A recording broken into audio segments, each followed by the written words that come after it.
Let me first just thank everybody for being here on such short notice for this press release.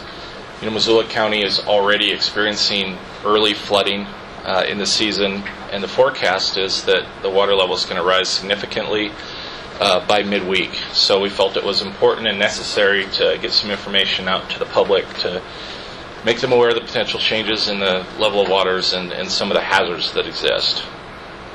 So we have some amazing people that are here with us today in the room that'll be able to give you a briefing on what the flooding is currently doing, what we expect it to do in the coming weeks, and what evacuation protocol, if any, that we may get into here at some point. So I'll start off with Leanne, a meteorologist with the National Weather Service, who will help us understand the forecast, and then after that we'll move into folks with emergency management as well as fire. So Leanne.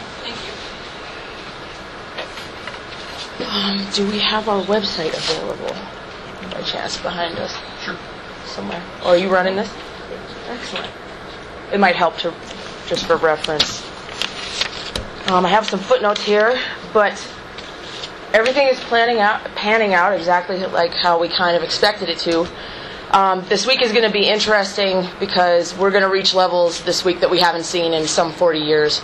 I think 2011 is most recently in our mind. It would reach the Clark Fork above Missoula, reached 12.72, and we will get to that at the very least, if not much higher than that. So we are going to experience, we're preparing in our office to experience flooding in places that we're not even sure we know will flood yet, because the channel of the river itself has changed so much since 2011, let alone 1975, when was the last time we saw it reach 13 feet, so which is considered major flood stage.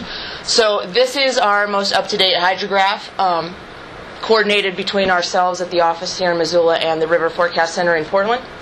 And before I got here today, I just double-checked with them to make sure that everything was no, last-minute changes or anything. But we are basically peaking out later this week, 12.87. That number will go and waver, within a tenth or 2/10 of a foot.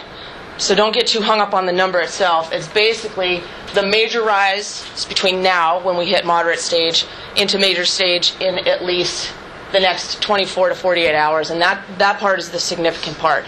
Normally these things are a slow mover, snow melt and that sort of thing, so once we get there, then we stay there for a while, which is another concern of ours, is once we reach this impactful level, then how long are we there, and how exacerbated are things going to get? So I would like to say that this forecast, we are expecting thunderstorms tonight, after 6 p.m., according to my forecast, and with it is plenty of rain. That is already factored into this, so if we get any rain in the next 24 hours, that's already factored into this forecast, so it shouldn't change too much. Luckily, the forecast doesn't have much more rain in it between now and the weekend, so next weekend. There is a chance for showers on Wednesday, but that should be rather insignificant. For northwest Montana it will be, but for us down here it won't be. So we're looking at rising to over 2011 flood. I would say the peak flow is 12.72 from 2011. We will surpass that by Tuesday, or at least Monday evening, and then reach our, close to 13 feet status by midweek. We initially thought it would happen by Friday, but that's why we put in the footnote that when we did the recorded briefing yesterday, it might happen a day or two early, just in case, and it does look like it's going that way. And this is just for the point above Missoula. Does anyone have any questions on that particular stretch? Okay. If you think of any, let me know. The next one is obviously the Clark Fork below Missoula. It is also scheduled to go just below moderate flood stage, which is 12 feet, and that will be around the same time frame. That will be the peak flow in 2011 was 11.33, and we're expecting at least a half a foot above that. So if you know of any impacts that happened in 2011, expect a half a foot or more above that, and the channel itself will change as well. So there will be things popping up that we're not foreseeing just yet. The Bitterroot itself, we just issued flood watches for the Bitterroot today. And we do expect those will reach minor flood stage in the next 24 to 48 hours, if not slightly after that, depending on how things come off in the next day or two. That will remain at flood stage and experience gradual increases after that for probably through the weekend, if not further out. I mean, we're talking like once we get there, we're staying there, because we're only now seeing the tip of what is coming off these mountains. So it's not a good scenario, but it's the beginning of it, and we're trying to get out ahead of it as far as we can. We'll be out and looking at things and assessing it and trying to learn, what kind of stuff we'll see from this type of flooding. I guess the main thing I can speak on between the Clark Fork and the Bitterroot is points that I wanted to bring up with the Bitterroot before I move on to the whole deal, the confluence. When the Bitterroot near Missoula reaches in that 12 to 13 feet zone, which we're not forecasting it to go that high, but we're forecasting it to be 11.33 or 11.35 or something to that effect. When it gets to the 12 to 13 foot range, we experience flooding typically around the Doyle Slough and Red Fox Court. It's that marshy kind of lowland area there near Lolo. That is something we'll have to watch for. If the channel has changed since the last time we saw flood levels of this kind, they may experience it sooner. That's one thing we are worried about, but that's pretty easy to just zip down and see, as far as we're concerned. Get down there and see if people are experiencing anything. So let's move upstream, I guess, to the Blackfoot. We issued a warning on that this morning. We're expecting it to go above its minor flood stage tomorrow, or slightly sooner depending. If we get some rain, it shouldn't be a factor, but we are always worried about that. In case it does come down heavier and stays with storms, they can stay over an area. That doesn't look like the case tonight. They should move in and out and be done through the evening. We do get some wraparound precipitation, which is a bit of a concern. That is not factored into this forecast, just the thunderstorm precipitation, but it shouldn't cause this to go crazy. I mean, this is a slow come off the mountains type of deal. This isn't a flash flood scenario in any case. So that being said, the Blackfoot is a concern. I saw pictures from someone in the media, I forget who it was, but I saw it on Twitter, of Johns Rood looked flooded and that whole thing. That should just keep going, and fishing accesses will be exacerbated. Some homes that are really close, they should all know, if you live next to the water, that type of deal. But we're just going to watch, because the channels have changed so much, and we're just looking at a massive amount of snow that has to come off yet. I was checking the snowmelt graphs from NRCS, and they are around the 5,000 to 6,000 foot range, has not even begun to melt off yet, so depending on where you're looking. So we've got all kinds of snow to come down in the headwaters of the Blackfoot and the Clark Fork. So I think this is just the beginning. I know no one wants to hear that, but I do believe we're going to be here for a while. We'll see periodic dips below, moderate flood stage, if we're lucky, down below minor flood stage, but we're going to be in this red area for quite some time. I touched it, it did something. But don't get too hung up on the 13 foot. I think, within a tenth or 2/10 of a foot, I mean, it's going to be major. I mean, that's the adjective for it. So, any questions with that? That's the short of it. So I'm here for any questions regarding forecasts or impacts. How about long-term through the summer? Yeah. So this is a good sign that it's coming off now. The first round that we already experienced was rainfall on top of snowmelt. If we were to get another scenario of a prolonged 1 to 2 to 3 day type of rainfall event, we'll see beyond this. I spoke to the River Forecast Center, and they said a worst case scenario would be 13.5 feet if we get, over what we're forecasting by 150%. I know that is neither here nor there, but that just basically means if we were to see a ½ inch to an inch of rainfall fall in a somewhat, good amount of time where it can feed and keep feeding into the river, we will see it worse than this. I feel pretty confident telling you that. That, of course, you can't predict more than 5 to 7 days out confidently, so it's on our minds. We are forecast for the next 8 to 14 days to see continued patterns such as this, warmer than normal, or at seasonal normals or slightly above is the technical term. But these warm nights with cloud cover, that keeps it mild in the higher terrain, that keeps it coming. You know, at night, if it cools down, it kind of slows back a little. And you'll see, you know, if that were the case, it would come down just like this, go up and come down like that. And you'll see more of a roller coaster type deal, a diurnal type of effect. But we're not seeing that. So the longer we stay mild overnight, we have cloud cover, and we stay warm, the snow levels stay elevated, the longer we'll see this graph look like that. We're not expecting anything crazy, at least at this point, but that's all we look at, that and, you know, the different impacts to public if there's snow on the mountain pass and all that kind of stuff. But I mean, this is number one. So with that, do we want to move on to Jim? okay. And then if you guys want, we can hold the questions until the end, and then we'll have them all available to answer. Thank you. Thanks, Lynn. Thanks, Leanne. Well, I thank all the members of the press that are here today. We rely on you guys to help provide information to the public, so it's much appreciated for you guys to interrupt your schedules and come down here for this media blitz. First off, I'd like to let everybody know that there will be a public meeting tomorrow at 6 p.m.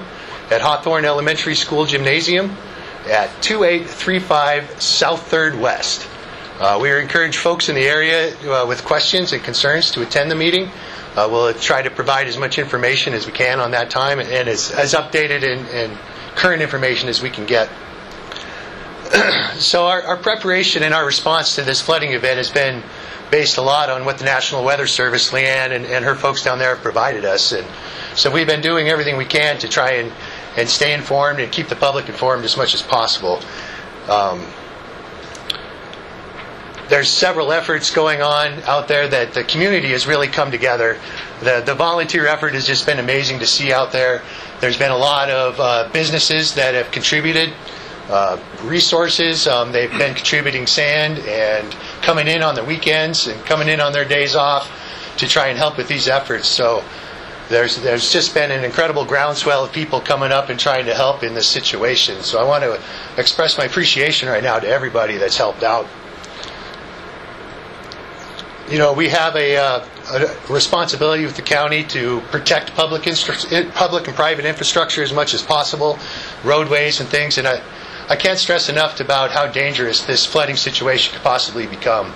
You know, places where everybody was at during the week prior to this, when the flood kind of came in, they could change dramatically from what we saw last week. We could see flows that could be hazardous to people driving through or walking through. We just want to encourage everyone to not take any chances out there. That if you have an opportunity to move your equipment, move your stuff, move your pets and livestock, we have a website up that has information about how we can assist with any of that. The Red Cross has a shelter in place. We're working on a place to put animals, livestock, and other things. So we're working behind the scenes right now, and there's a lot of information available on the county website. If you click on the flooding hot link, you should be able to access most of that information. We have, you know, a lot of concerns about septic systems and wells at this point, and possible disease being spread by this flood water. So we want everyone to be real careful when you're near the flood water. If you end up getting exposed to flood water, wash your hands, wash your skin, any exposed skin. Do not play in the flood water. Don't go out to recreate in the flood water. Just avoid it as much as possible. We want to encourage people to stay safe. The water can be swift and have undercurrents and can appear calm on the surface and have very dangerous currents underneath that could sweep you away. We've got the Public Works working on assessing roads and infrastructure and bridges to kind of look at how we can possibly start to, if it rises to a level where we need to evacuate and move the population out of certain areas just because it's not safe to go in there. The water's too deep. You know, you may not be able to go back and forth to your home because it's too swift. You know, we've got the shelter set up, and we're working very closely with the Sheriff's Department at this time to identify, you know, how and where we're going to be implementing some of these evacuation warnings and possibly rise to the level of an evacuation order. So we just want to be sure everyone's aware that if you live anywhere near a stream, the small tributaries that feed the Clark Fork, or any of these places where water can rise, and if it may not even affect your home, but it might affect your roadways, your driveways, your access in and out of these places, and be extremely cautious. Do not attempt to drive through any flood water or areas where the water is washing across a road. It may look okay on the surface, and underneath there may be deep holes and pits and other things that may trap you, and you could end up getting in a bad situation. So just everybody could just be very careful out there. It'd be much appreciated. If you go to that website, the health department is providing assistance for folks who are on wells and septic systems. They'll do some testing for you if you can contact them. On another note, the Army Corps of Engineers are also coming in to this afternoon. They'll be providing technical assistance and kind of taking a look at the levees and the different situations out there, and seeing if there's somewhere where we can use their supplies and expertise to bolster up our defenses and make a difference out there. I just can't stress enough how dangerous this could be, and how, like Leanne stated, it's been decades since we've seen floodwater of this extent, and we don't know exactly where it's going to end up. There's been a lot of development since 1975, and so we just want to be we want to carry that message forward, that if you live anywhere where water can affect you, just be prepared. And we're using the Smart 911 system right now, and we would encourage people who live in these areas to sign up for Smart 911. That's how we communicate some of these alerts, and how we're going to get that emergency information to you on if the river's rising to a level that's dangerous for your neighborhood. We're going to send out those alerts. I think the Sheriff's Department's going to be active, going door to door and trying to alert people to the situation, so that we can try and get all this information out to you as quickly as possible. And it's most important, the life safety is always our top priority. We don't want anybody to get hurt. We don't want anybody to get sick. And so we're doing everything we can to keep the population safe. And please come to that public meeting on Monday, 6 o'clock at Hawthorne Elementary. We're going to have everybody will be there, and we'll be talking about what we're going to be doing into the future. And this is a long-term event. We're planning for this to go on into June. And so we want people to be aware that if you have prescriptions you need filled, anything from your home that you're going to need, have that stuff ready to go, because you may have to come out of your home and the water may be too dangerous to go back in. And so you may be separated from your household for an extended period. And if there's any preparations that you need to take, please take them now. Get everything in order, and you may be displaced from your residence for a long period of time. So thank you guys for coming, and if you have any questions, that website's a great place for information, but please feel free to call us also. Thank you.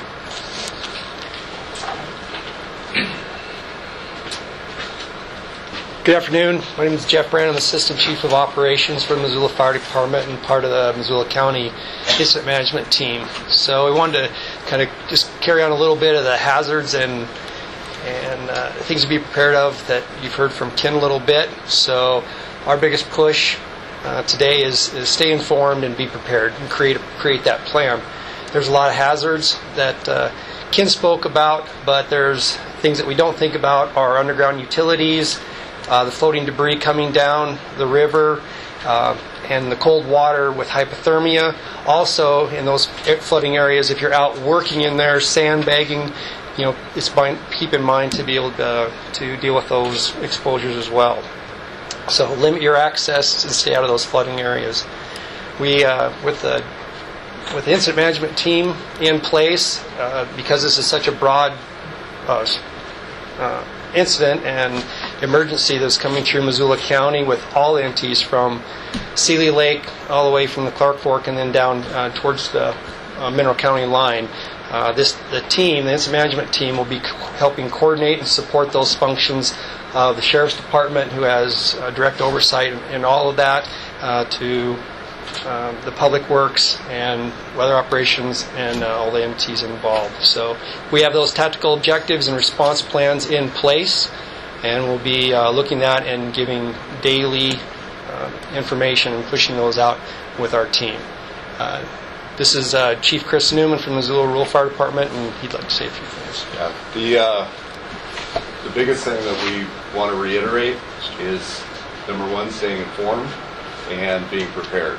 And we don't see this as a whole lot different than a wildfire situation, in that if you receive a warning, please heed that warning and be prepared. We obviously hope for the best, but we prepare for the worst, and we want people to do the same thing. So take those warnings seriously, be prepared.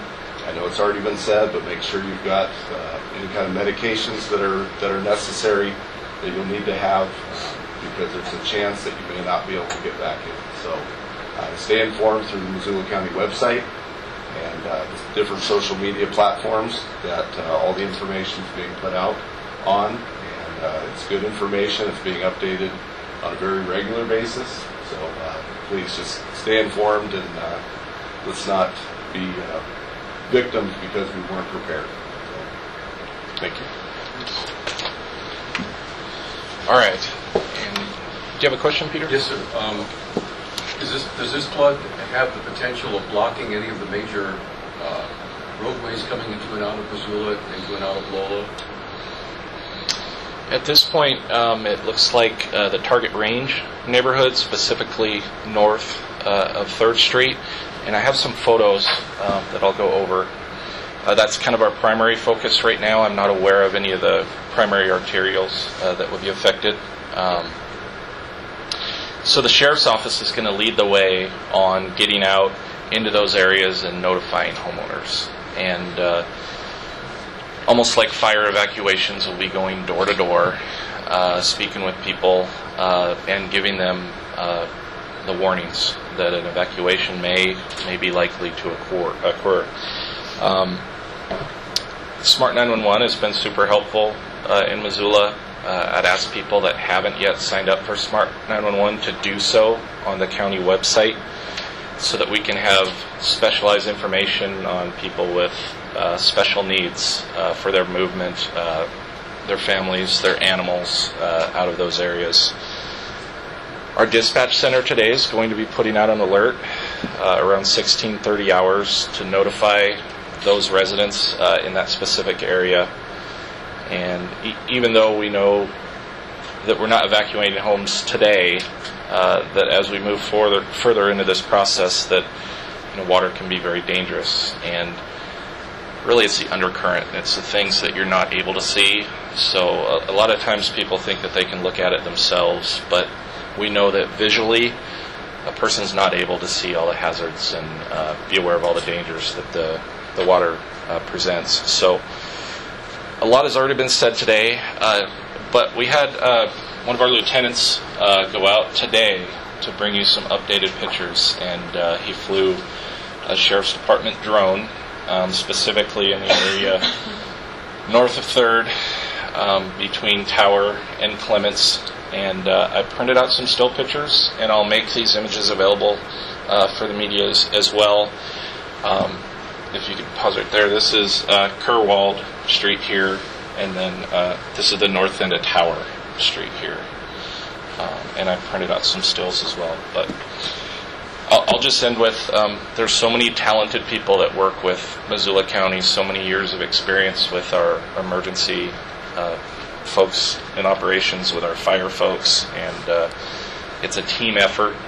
And I'm sure that if you have a question today, that someone in this room will be able to answer it, because there's a lot of good experience here.